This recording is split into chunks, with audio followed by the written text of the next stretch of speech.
Good evening. Evening of May 4th, 8:55 p.m. I had post, this is number 3. The number 2 posting was the start of my orthopedic care, which was for the right knee. As I said in that one, it went well. I developed problems with the left knee as a result of the time that had passed as far as to get the treatments and everything else. And at that particular time, I went back to the surgeon who did the right knee, but he chose not to see me for some reason. So I saw someone closer to home, made the appointment, went and had the x-rays, all sorts of stuff done, and we're ready to go. So I'm scheduled for the surgery. It went, I don't know if it went well or not. The outcome was not good. But as far as the surgery itself, no bad after effects from it initially. But what happened generally after the operation, as within the first one, they sent me to a rehab type of thing, a skilled nursing, for a certain period of time to make sure that you're stabilized and ready to go out into the world. In this particular instance, he chose not to do that simply because, oh, you're too good. They took me out up and down the steps. Oh, you can do that. That's fine. So we do that. And what happened, he sent me home.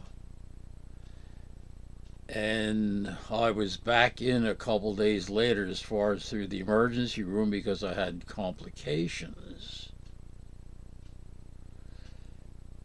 that would have come up had I been in the skilled nursing thing.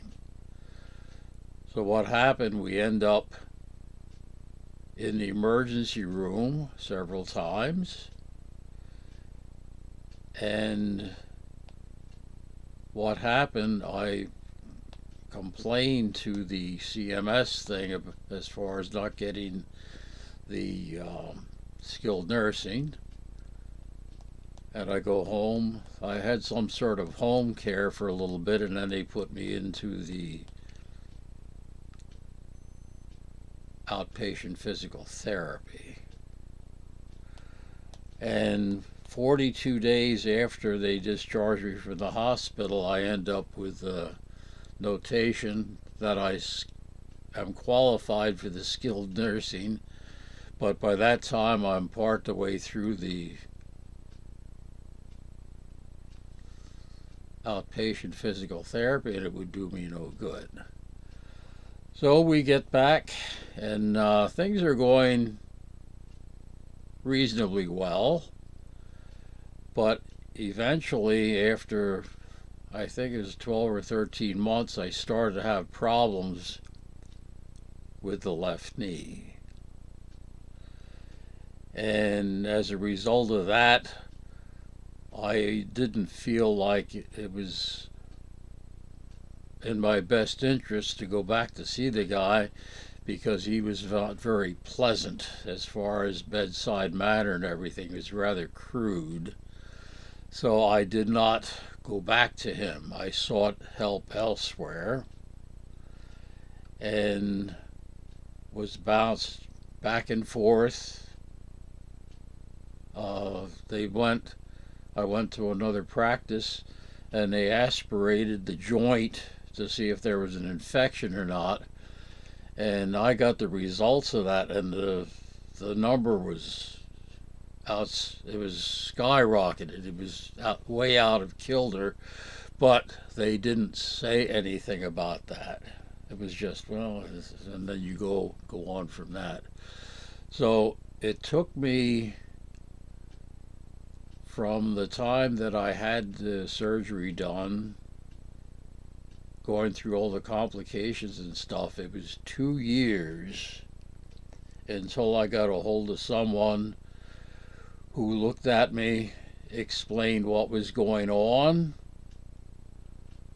and we get scheduled for surgery.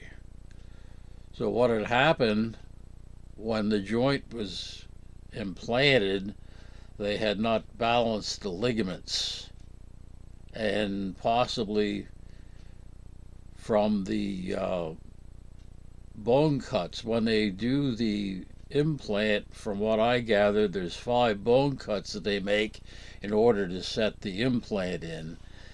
And if they foul up something like that, that would upset everything, and then it's not going to function properly.